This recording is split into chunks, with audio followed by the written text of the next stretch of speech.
নমস্কাৰ আজি ভিডিওটোলৈ আপোনাক স্বাগতম জনাইছো আপুনি বাৰু গা ধুতে সাবুন ব্যৱহাৰ কৰে নেকি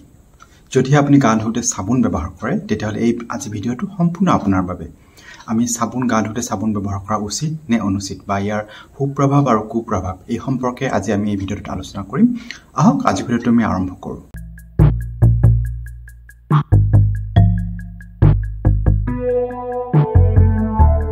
আপুনি যদি গা ধুতে সাবুন ব্যৱহাৰ কৰে তেতিয়াহলে আমি জনাটো উচিত যে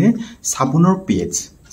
pH আপোনাৰ 9 ৰ পৰা 11 কিন্তু আমাৰ ছালৰ pH আমাৰ 5 ৰ পৰা 7 গতিকে যেহেতু আমাৰ ছালৰ pH সটকে আপোনাৰ সাবুনৰ pH বেছি গতিকে ই আমাৰ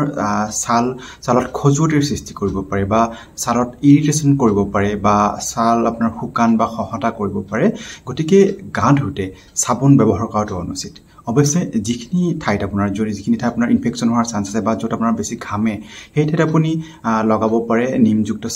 সাবুনে হওক বা তেতল সাবুনে হওক আপুনি সেই ঠাইখিনিত লগাব পাৰে দেহৰ বাকি অংশত আপোনাৰ সাবুন লগোৱাটো অনুচিত আজিলৈ এইখিনি পৰৱৰ্তী পৰ্যায়ত আকৌ এটা বেলেগ বিষয়লৈ আপোনাৰ প্ৰস্তুত হ'ম ধন্যবাদ নমস্কাৰ